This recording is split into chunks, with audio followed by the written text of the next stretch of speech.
All right. Hello, hello. To Dynamite fans, to Disney fans everywhere. This is so exciting.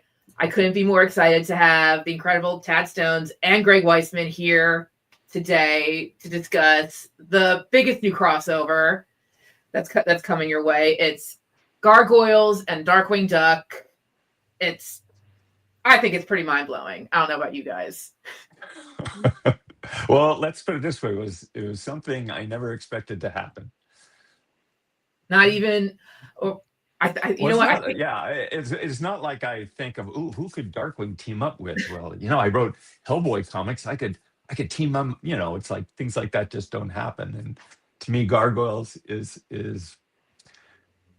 such a contained, serious universe, at least compared to the other stuff we did in the Disney afternoon. So it wasn't automatically that I was going to pitch, hey, let's have the ducks visit the gargoyles. So, but it's been fun.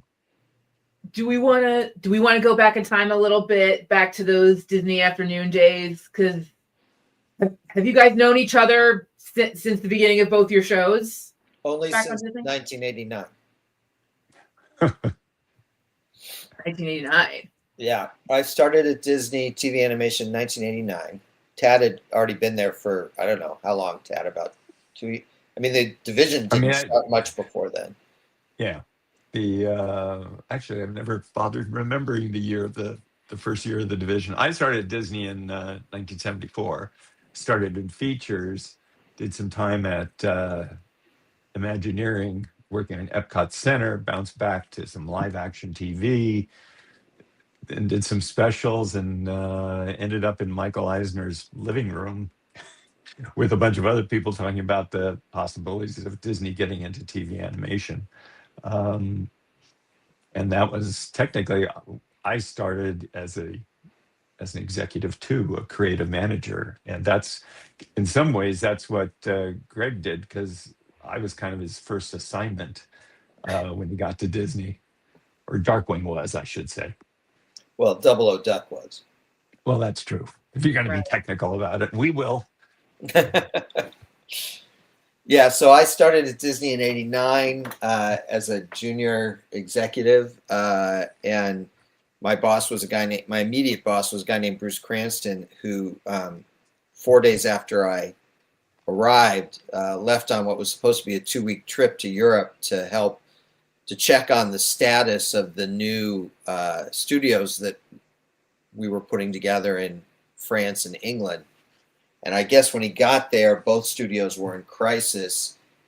And so his 2-week trip became a 6-month trip. And suddenly I was thrust in the position of being the acting head of development after 4 days worth of experience. And I didn't know what the hell I was doing, but the head of the division, a guy named Gary Kreisel, said, "Well, just follow Tad around. Follow Tad around." And so I followed Tad around while he was developing Darkwing Duck and or Double O Duck, which eventually became Darkwing Duck. Yeah, I set out with Darkwing. The big difference of that show was I had done, like I say, started as an executive that lasted about just a few months, I think, and then suddenly was story editor, co-producer on the third season of Gummy Bears. Then ended up running Chippendales Rescue Rangers under a ridiculous schedule and lack of personnel. And Darkwing was the first time I really felt like, although I had been ordered to do a specific thing, Double O Duck, obviously a spy show. Eventually, Darkwing, very early on, became the show that was really to my taste, because we pitched it with a different kind of a tone for Disney at the time, where he'd break the fourth wall, and it was closer to old Warner Brothers shorts, but with Disney heart. So it was actually great when Greg was assigned to us, because Greg's background, he had been an associate editor and writer at DC Comics. And once Darkwing moved from Double O Duck to Darkwing Duck, um, it was, it opened the doors to the comics I grew up with, which was arguably the silliest age of superhero comics, the Silver Age, when Jimmy Olsen would turn into a giant turtle, or the Flash would grow a beard or turn into a marionette. And Greg knew all the references and could have input, about the show.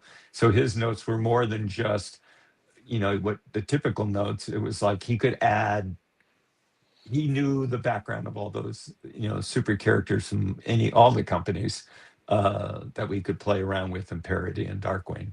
So it was great. So it was a learning experience for Greg, but we were happy to add his input. It was a lot of fun. Once Gargoyles got going, because Disney Afternoon was such a thing, you had all the staple shows on there. I'm wondering, were all the heads of the shows always talking with each other and saying how the other's doing? And No. No. Okay. None of us had time for that. I was just going to say, yeah. I mean, we did, I think when Gargoyles was going on, by that time, Ted, were you on Aladdin during Gargoyles? I can't remember. Yeah, I think that would be it, yeah. But, we were doing, in season 2 of Gargoyles, 52 episodes on a 10-month sliding schedule. We had done 13 episodes on that schedule in season 1, and it had been challenging. And then in season 2, we were doing 52 episodes in the same time frame. And there wasn't time to touch base with anybody, frankly. Just I mean, when you're in development, that's a little different, because Right, then you grab people where you could to get input. And that's what was nice at the early days of Disney TV animation. They hired artists and writers on staff. And if they thought these are strong people, they'd sign them to a multi-year contract, which was great for the artists and writers, because you got that sense of security. Great for the producers, because you didn't have your staff, worrying about where they were going to work next while they're supposed to be concentrating on your show. But that also allowed you to bring in people to brainstorm if you could grab them. That certainly happened when my first pitch again on Double O Duck was just a straight James Bond parody, and Jeffrey Katzenberg, who was the executive who basically ordered me to do the spinoff because he liked the title, just had me do it over. And I was able to bring in people just to maybe brainstorm a new direction. And one of the guys on staff, Dwayne Capizzi, story editor, he looked at the artwork we had of this tuxedo duck in a cape and a hat and a mask, and said, that's more like a pulp character, like Green Hornet or the Shadow. And that was my moment of, that gave me a different thing to play with, instead of James Bond and Moneypenny and M and Q and all that stuff, to suddenly say, oh, Doc Savage used to have a team of eccentric characters who helped him out, each with a specialty.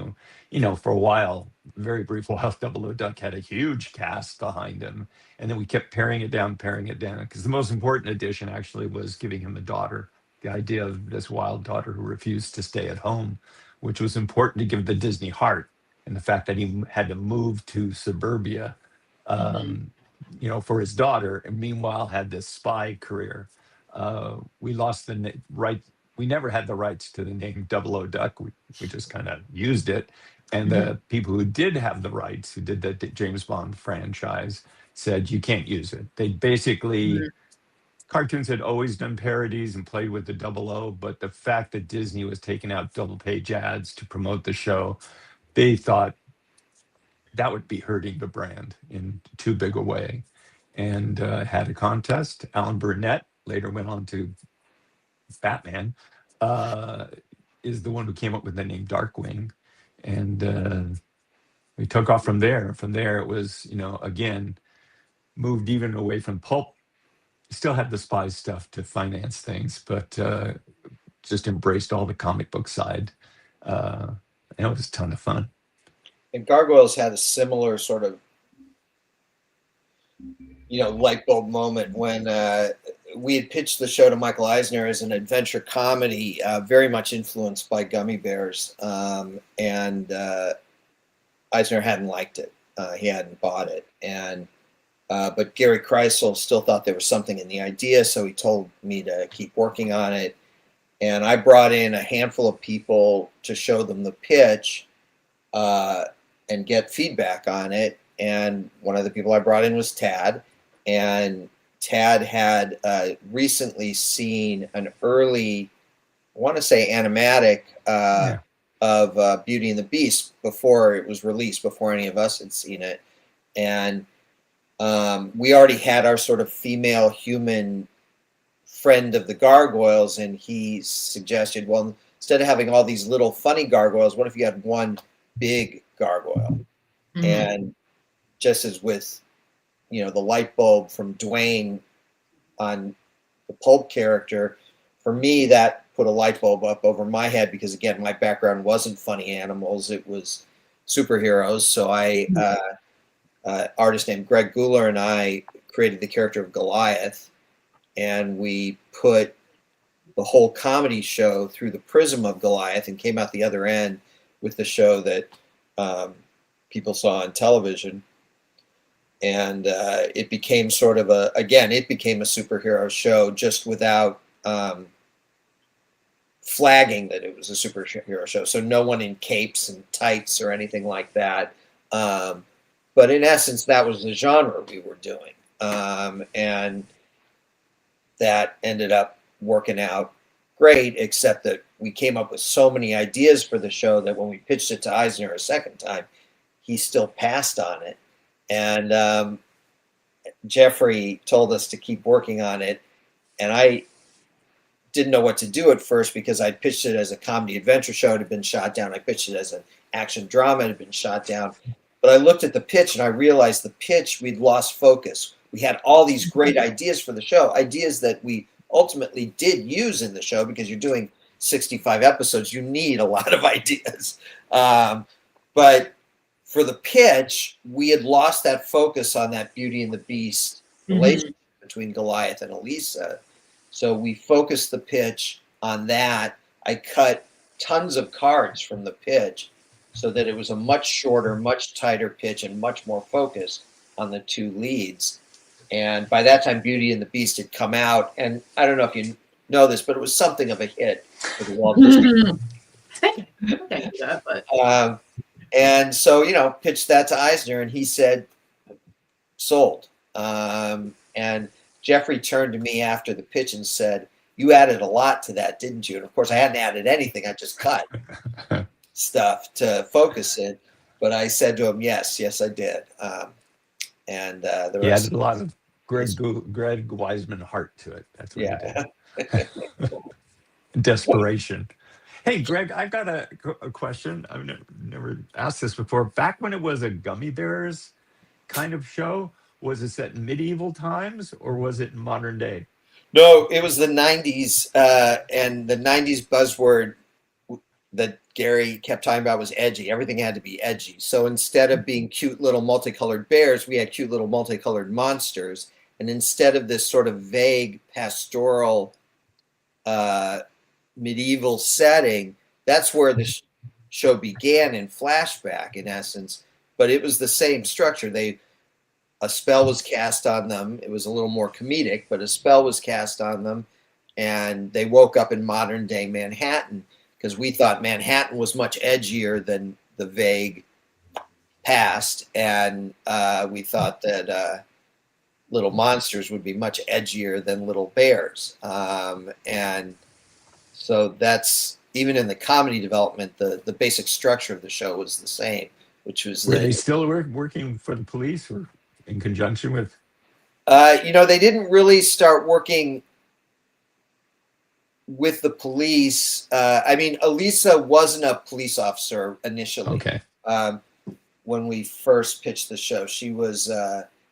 she went through various different jobs. At one point, she was a librarian. At one point, she was a mom with 2 kids. At one point, she was a firefighter.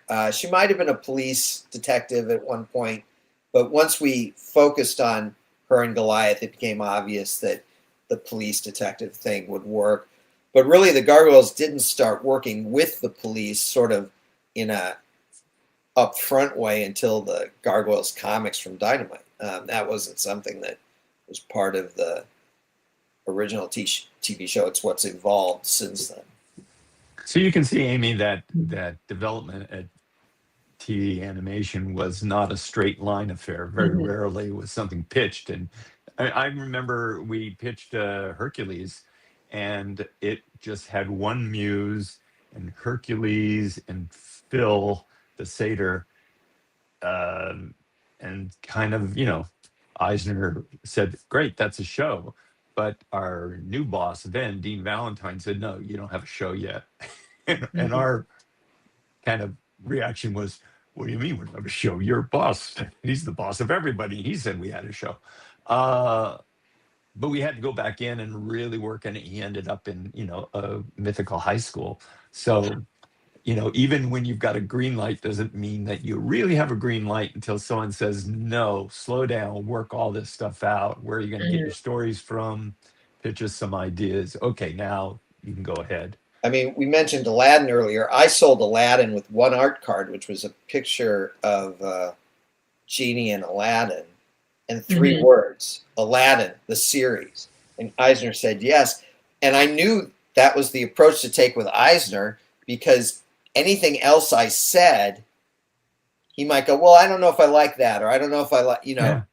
But I pitched Aladdin, the series. He said yes. And then Tad and Bob and Mark were able to just develop the version of Aladdin for television that they wanted to do without a lot of bother with the big time executives, and one of the lessons I've learned over and over again in development is, when it comes to pitching, selling, less is more, because you've got to give them just enough to get them to say yes. But anything more than that, and they start to get lost in the weeds and the details and things that you need for the show, but you do not need for the pitch. Yeah, early on with Gary Kreisel, who was really responsible, I think, for building the organization of TV animation those early days. And the company loved him because he treated Disney money as if it was his own. And we were almost punished for being efficient and hitting an impossible schedule, because then they'd say, when you were trying to get more weeks, the feeling was kind of like, well, no, they did it before, and but we struggled. But the nice thing about the early days is there'd be attention during development. Then Gary would be all over those first 3 scripts, giving you notes and all that to make sure you're doing the show that he liked. And then he had the rest of the division to run, so he'd go away. And it wouldn't be until usually anyway, it wouldn't be until some animation came back that they dive back in and saying, oh my God, what have you done? Or hopefully, hey, this looks great. We're geniuses. And then just before it goes on the air, there's always the possibility of a little panic. I think it was, I want to say DuckTales, but it might have been, makes more sense to be Winnie the Pooh. Maybe it was DuckTales that just before it went on, Michael Eisner started gaining a little cold feet, or should we be doing this? Or it must have been Winnie the Pooh makes more sense. But, went on, both became huge hits. But we really enjoyed those early days of, aside from, on Darkwing's case, Greg, giving notes. Each show would have somebody in that position who knew the show, but was not part of the show to give notes. We were kind of left to our own devices. So we come up with weird ideas for stories, or in Greg's case, from that early pitch, you'd been thinking of, we're going to bring in these characters and they're going to do this kind of twist, and this is how it's going to be dramatic. And for the most part, you're left on your own, until somebody pays attention again. Whoops. And those moments are fraught. when the swiveling spotlight finally shines on you again, you're like, oh shit, what happened? Wow. So let's come to today now. So the initial spark of Gargoyles and Darkwing together, did someone at Dynamite come to you both and say, here's the idea.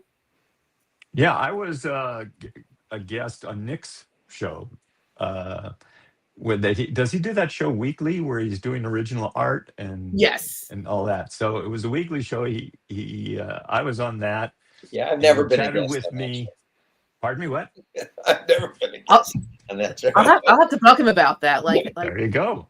Dad's been Just on there. book How come yourself. Greg hasn't? Okay, there's no pay, Greg. It's Oh, well, that's anyway, it was Nick. We talked about Darkwing Duck, and of course, Dynamite had already had a huge Kickstarter with Gargoyles, and the show and the comps were doing great. Nick just out of the blue said, "Hey, do you ever think about doing a crossover with Darkwing Duck and Gargoyles?" And I laughed, and I kind of said, "If you can get Disney to agree to it," which I thought, why would they? They get antsy about Darkwing showing up in a DuckTales comic. Anyway, I said, if you get them to agree to it, I'm sure Greg would be up for it because he really knows the character. He was part of Darkwing from the start. And that was it. And then suddenly, the official, hey, look what we're doing. Would you like to be a part of it? I was shocked, but game for it. Yeah, my editor, Nate Cosby, came to me and asked if I wanted to do it. And I said, if Tad's game for it, I'm game for it. So, and we co-plotted it. And then I did the script, and Tad then would weigh in with great suggestions, sometimes written, but sometimes sketched out. And I would incorporate those, and then Chiro would do the art, and Tad I did some covers, and it's just been a lot of fun. Yeah, often we get asked how we work with the artists, and we didn't work directly with Chiro. Nate would show us, some pencil pages and things like that. I remember there were specific things about if you get too close to the cities, St. Canard and New York can look very much alike, which they're not supposed to. It's got to be more cartoony. And Greg, I remember, said, here's what we really need. And some of those early action poses gave notes. I gave a bunch of notes and drawings on Darkwing's hat and whether you see his forehead underneath the hat brim or stuff, silly stuff. And then, as Greg said, I do, gag drawings. Because it was easier to get the idea of, hey, here's this moment, and you can really push it, which Greg then had to write detailed notes about eyes should bulge out, and just trying to describe this visual gag because we didn't know whether Nate would hand in my drawings over to Chiro or how Chiro would respond to them. So on some of those, we're still waiting to see. Thankfully, we won't have to wait too long because it's due to come out next month on the 14th. So it'll be a nice New Year's book that everyone can check out. I just wanted to clarify, are both of you writing the series, or is it more Greg? We co-plotted it together. Co-plotted. Yeah. Greg does the heavy lifting on the scripts, and then I basically act like I did on the Darkwing series, where I'm giving notes and suggestions, and it's always up to Greg to make the decision. Oh, that fits into what I was doing. I mean, we had one change. I went, well, we could, because we were told not to use a certain character parody, which didn't make sense to us, but whatever. Time to deal with it. And I did like several pages of panels and all this, how this could work, just trying to work it out in my mind. But it was way too much, for the comic. And Greg would say, well, no, we can simplify it here. And, so it was a great idea. It just would have required 10 extra pages, and we didn't have those to spare. So we had to come up with something that, the original idea is still better. Frankly, but we came up with something that I think is pretty funny, and there is even some dramatic. Doesn't involve Disney being worried about a lawsuit. There was even some dramatic notes I gave. Greg was having, from my perspective, a lot of fun writing the ducks because, Mhm. of course, he writes the gargoyles all the time. Uh, and I had to point out, well, wait, maybe Goliath should have a little hand in here, or here's a moment you set up that's really neat, and then it didn't pay off, and then it was kind of like, oh yeah, and then next draft through came out great. So it was a good back and forth. Yeah, Good. it's been fun. How does it feel writing these? Because it feels very separate, two completely different worlds, Darkwing and Gargoyle. So how does it feel writing these characters interact? Like, is it easier than you thought it would be, or is it a little bit more difficult? It was pretty easy. I mean, one thing is that we're sort of. I mean, Darkwing never had a ton of continuity to begin with. Yeah. And Darkwing had been to other worlds. Sometimes he popped up in a human world for whatever was funny. So he was that's very flexible. Gargoyles has intense continuity, but I'm sort of liberated from it because I just like this isn't part of the straightforward Gargoyles continuity. In essence, in my mind, we don't have them coming from different universes. This isn't a multiverse story, but if someone is obsessive, like, well, how does this fit? Then my answer to that is, okay, there is a universe out there where Gargoyles and Darkwing exist, and a lot of what you've seen from Gargoyles happened in this universe, and a lot of what you've seen in Darkwing, the TV show and the comics, happened in this universe.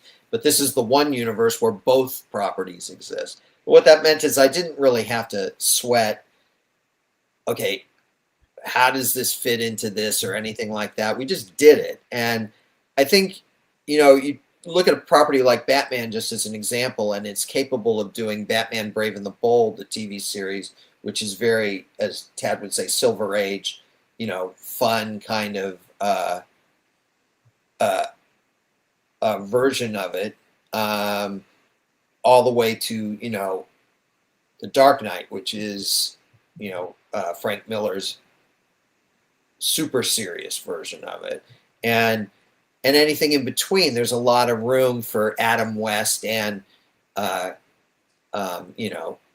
Christian Bale's in Batman, and so it was sort of fun in a way to sort of say, okay, well, can Gargoyles have that range as well? And what we found is, yeah, sure, particularly if you throw in a character like Darkwing, who's so outrageous or so outraged all the time, and that sort of drags those characters forward. But the main villain of the piece is Demona, and she worked great because she's just got this sly sense of humor, and she could play into both the fun and the serious. And I think this was always true of Darkwing. Back in the day, and certainly of Gargoyles, is you want to make the danger feel real, even with the humor. Gargoyles had comedy too, not as much as Darkwing, obviously, but we had humor because the feeling always is that humor offsets the serious stuff and vice versa. So that doesn't mean that the danger shouldn't feel real. The danger to the characters, you want to feel like the threat matters. That we're not just, having a good time hanging around, and oh yeah, there's a villain, but nothing really bad's going to happen. No, there are real stakes here, but we're having fun with them, and I think that's worked out great. Yeah, it was important that the story hook, the drama, came from the Gargoyle side, because that gives a more serious bent.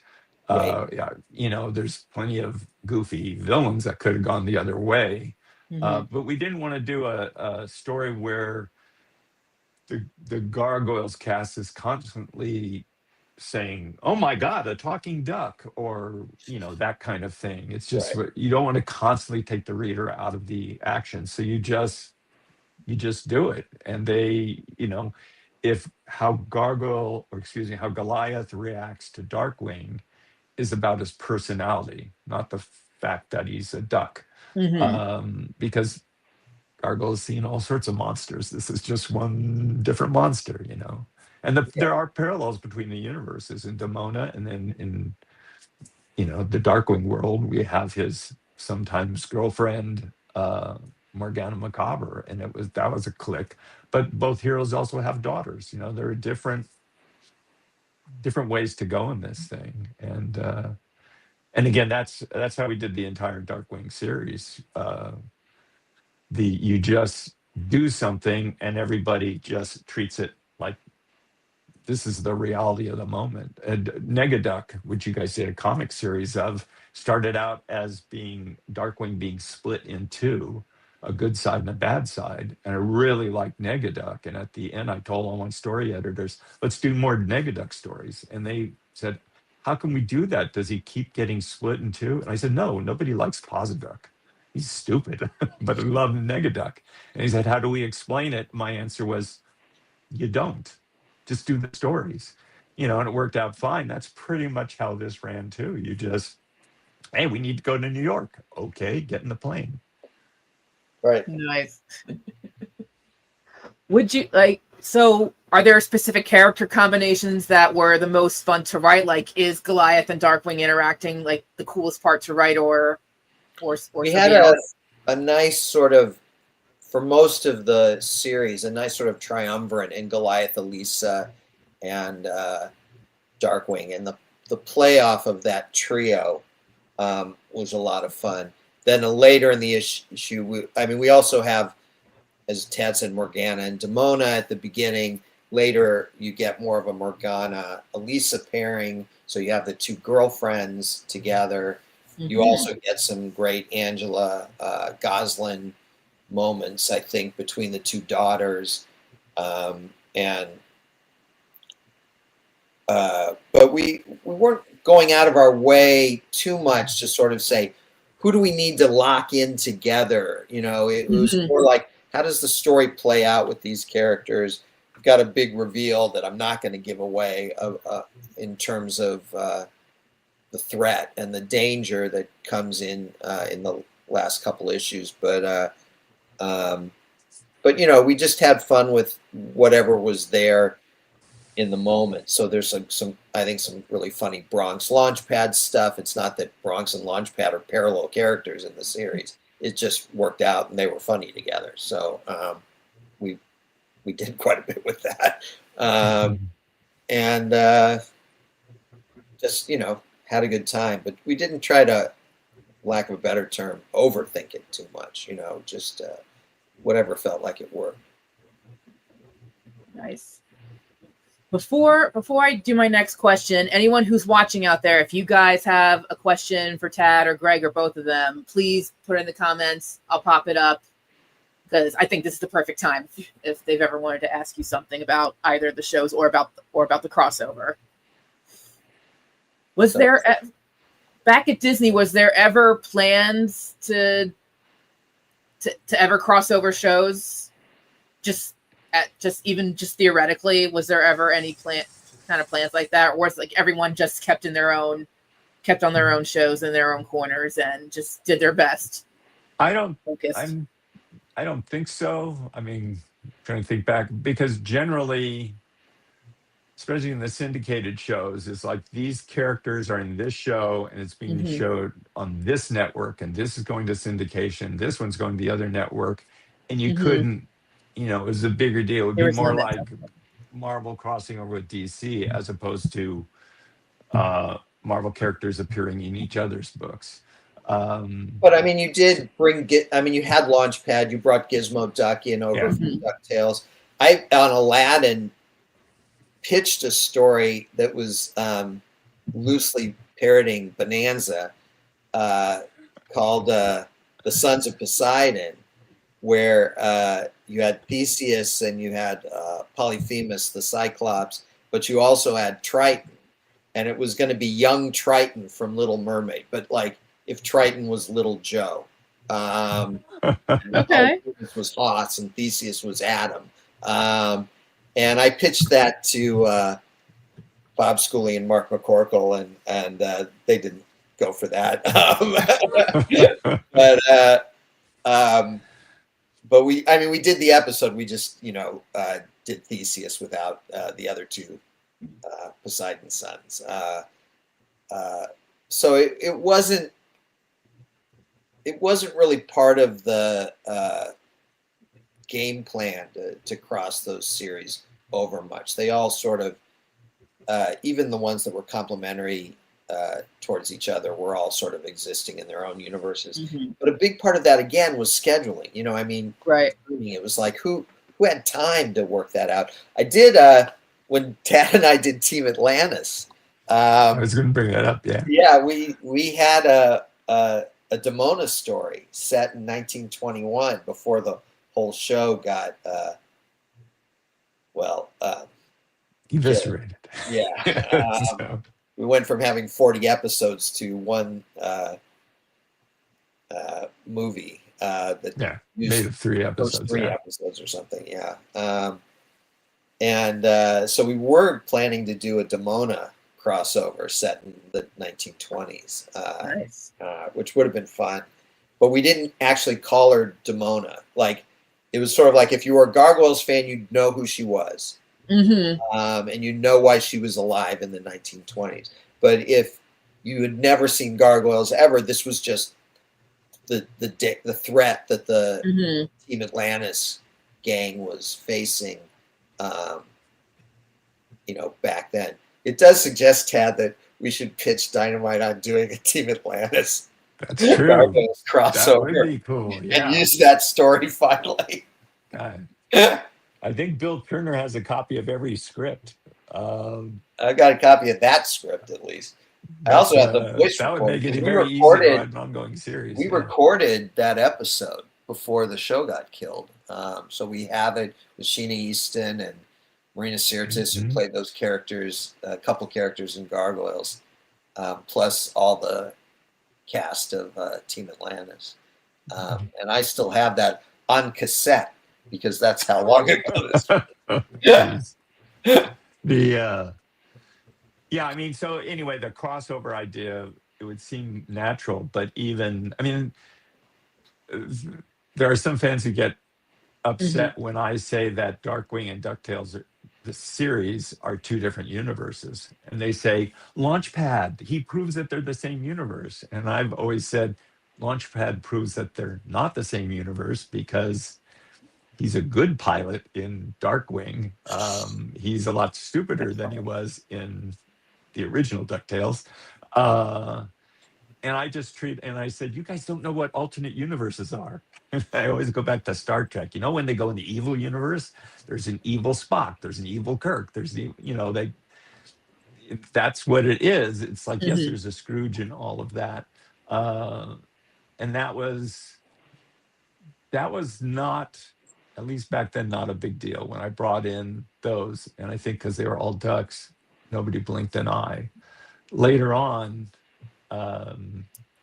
it would have been a bigger deal. I know when Genie could morph into all sorts of things, I don't think he ever morphed into like gummy bears or, or Darkwing for that matter. If he did, I'm sure there'll be someone will have the screen grab of, oh yeah, what about this? But again, there is times when you're being watched very carefully, and there's a time when you're not, and those are the most fun things.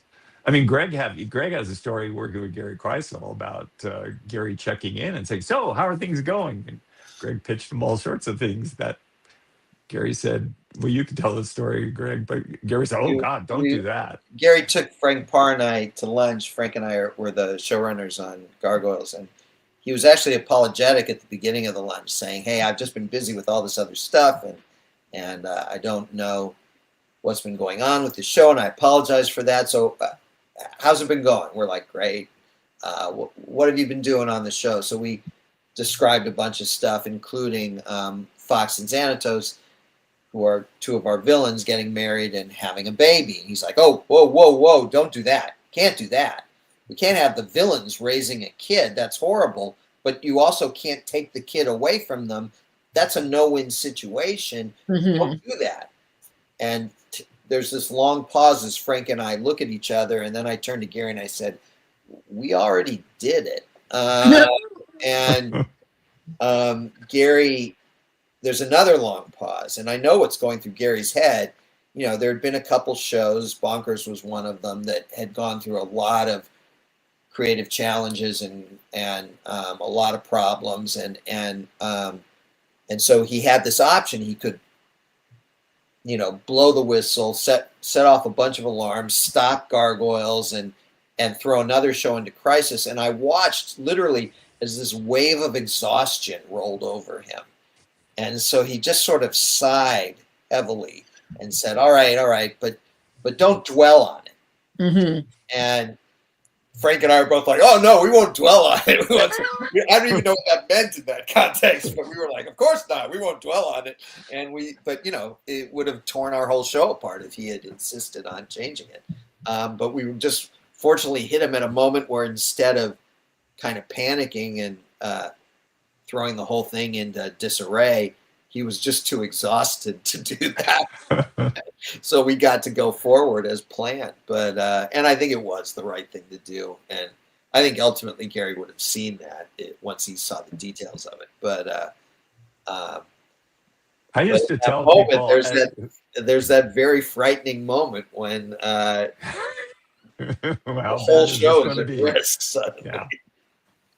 I used to tell writers after we get notes early on in some of the early shows, sometimes I'd say, okay, this note don't do this note, ignore that note.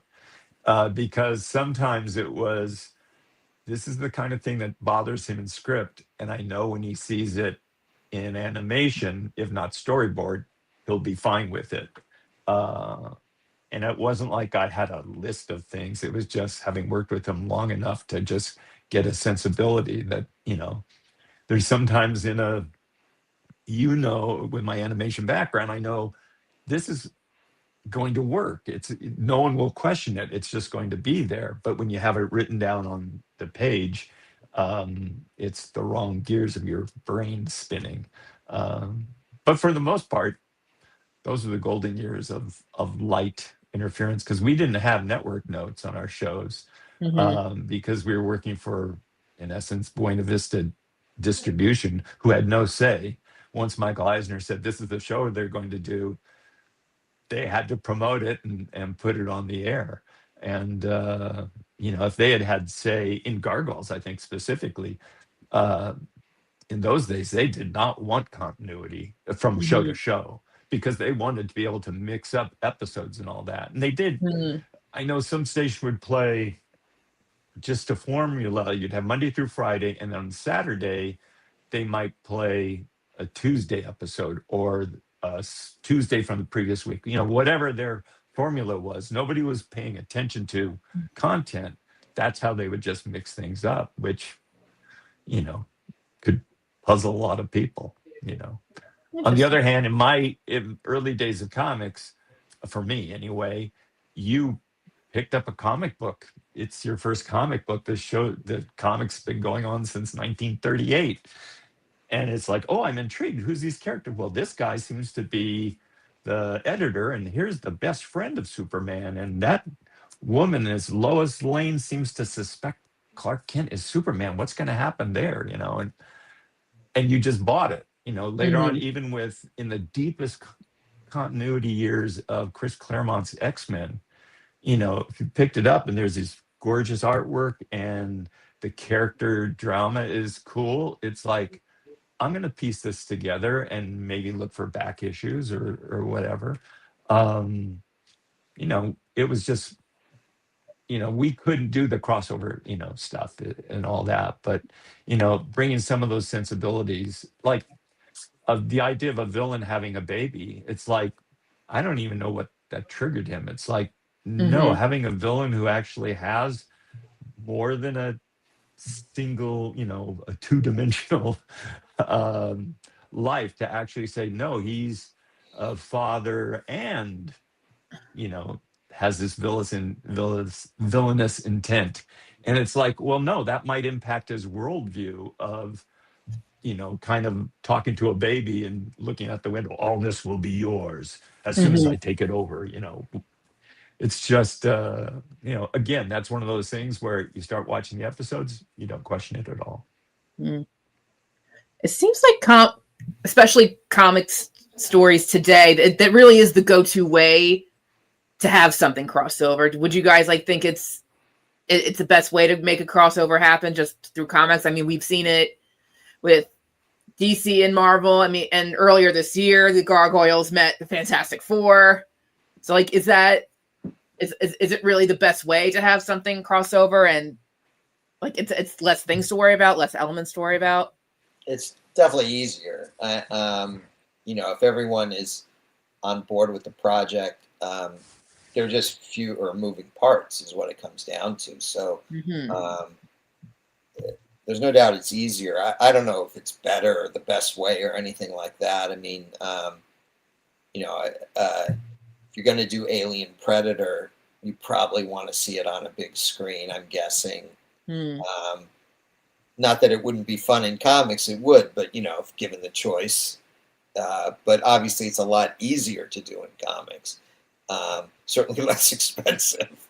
I mean, one of my favorite comics as a kid was World's Finest. It was bringing Superman and Batman together, right? Ignoring, weren't you irradiated by red kryptonite last week and turned into a blob? That wasn't talked about at all. It was just their adventure, within that. And the early days of Marvel, it was huge that, I think Spider-Man tried to join the Fantastic Four, in the first issue of his comic.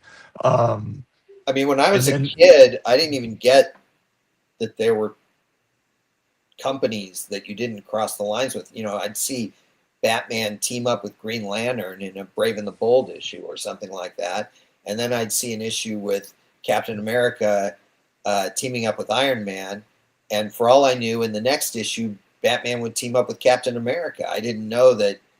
I didn't get that there were like companies, and some characters were owned by one company and some characters were owned by other. You get older and then you begin to realize, oh, I get it. This is DC. They have these characters. This is Marvel. They have these characters, and they don't get to cross over until they did. And Superman and Spider-Man crossed over. That's true, yeah. And Muhammad Ali, but that was a different issue. Right, yeah. But, but when you first are introduced to these kinds of things, I think when you're younger, you don't get the corporate side of it at all, which is a good thing, I think,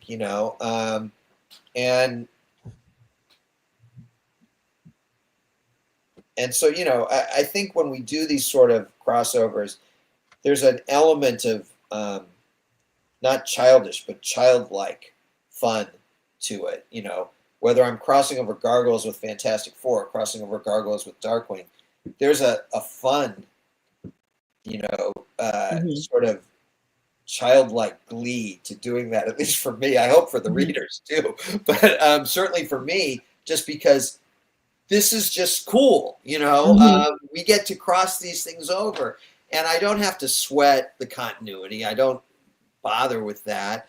I'm trying to do the current cast of Gargoyles with the current cast of Fantastic Four. The fact is Gargoyles is set in 1997 and Fantastic Four is set in 2025. I just ignore that. Right. Let's just have fun with these two casts, rolling into each other. Same with Gargoyles, Darkwing, obviously. And if we did another crossover, I'd be game for that too, because again, it's just fun. I love doing Gargoyles as Gargoyles, whatever the pure, whatever that means, just the solo property without other things coming in. That's still a great joy to me. But what fun is it to be able to do these crossovers? And I'd be game for more. I mean, I think we could have a lot of fun with a lot of different things. And now I'm kind of obsessing about the Team of Bananas thing. I think the Dynamite has so many great licenses. I mean, there's some, when it comes to Darkwing Duck, there's a couple you have that are obvious that Darkwing could cross over with him, like some sort of ultimate crossover. And of course, I'm talking about, Darkwing Duck teaming up with Ursula and Cruella de Vil. It's just such a natural, comic that could happen. So maybe Nick should get on that. We'll have to talk about you guys have all sorts of titles that are just so much fun to put together. Why not? I mean, we had the Thundercats and the Powerpuff Girls together. We did. No one thought it would work, but it did. And that was a really fun series to read. So it makes me excited to see. Mona Red Sonja sounds like a lot of fun. Do you guys still have Red Sonja? I'm not even sure. Yes, we do. So that'd be and we've seen a lot of our characters. I mean, especially the Dynamite series. That's a lot of crossovers right there, just in itself. Again, I'd be game for all that. It's fun, and again, it really appeals. I think, not necessarily saying that it's for younger readers. I just think it appeals to the child in all of us. Agreed. To just have these moments on the page, I think it's great. Yeah, you answer those questions like, you go with who's stronger, who could beat who, Thing versus Help. And it's like, hey, here's a comic where the Thing and the Hulk are fighting, it's just a fun kind of thing.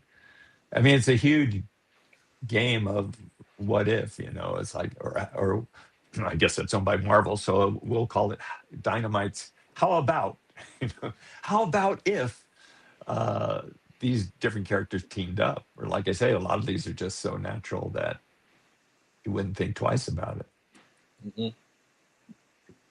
All right. Before my last question, last chance for the audience to submit a question. But I think I'll leave it at if you guys could write one more crossover, like if you really want to see Gargoyles with a specific team or Darkwing Duck with a specific team, whether it's Disney or Marvel or DC, what would you guys have to see? What needs to exist? Talking to us or the audience? You guys. Okay. Sorry for the confusion. I was just for me with Darkwing, it's a matter of give me the character. We can work anything. We did a parody of Twin Peaks called Twin Peaks, where it had such an unusual feeling to it, and we were very excited to do more like that. But we at that schedule we have to do the stories that people pitch to us, that we couldn't hold out for. We couldn't slow down enough to say, hey, remember we wanted to do more of those. But in comic opportunities, it's more like, you tell me Darkwing has to team up with Wolverine or that'd be a book. Daredevil or something like that. The hardest one would probably be like Deadpool. Just how funny you'd have to be to match his kind of thing. But it's really it's kind of a writer's paradise. I mean, it's a game where you throw me the character and we'll come up with a story. How many issues do we get, and then take it from there. And which way the parody would go would suit. I mean, take something like Wolverine, is so serious guy. Yeah, but what if he ended up in a world of ducks? That's a totally different story. Yeah, I mean, I think almost anything you could have fun with. Turtles strikes me as an obvious Turtles pairing. It'd be fun to do Batman. It'd be fun to do Spider-Man. Or the two Spider-Men. I wrote Spectacular Spider-Man for 15 issues for Marvel, and it would be great to cross over Gargoyles with Spider-Man. We could have a lot of fun with that. They're both in New York. Yeah, and again, I'm now obsessed with doing the Gargoyles Team Atlantis thing that we never got to do on television. So it'd be a lot of fun. It already sounds like fun. So that's all I had for today. But huge thanks to the both of you again for coming on and talking about the book, because I've been lucky enough to see you both separately and now together at the same time. It's been a honor and privilege for me. So thank you both. Thanks for having us. Yeah, happy to be here. I mean, it's out in January, and I kept thinking oh, that's so far away. Oh, it's a couple of weeks now. Jeez. Yep, But now it feels like I really do want to read the book. So like let's get a little closer to Christmas. Let's get a little closer to Christmas so the world can see the spectacular crossovers. I want to thank everyone for watching and saying hello. So I hope everyone goes to check it out. Was there anything else you guys wanted to plug before we log off? Final issue of the Demona miniseries comes out shortly. So please check out issue 5 of Demona. And that's followed by the Gargoyles Winter Special written by Nate Cosby and me, which comes out also this month. And then, in January, Gargoyles, Darkwing Duck. And I have another big project that is yet to be announced from Dynamite that may involve different universes. Who knows?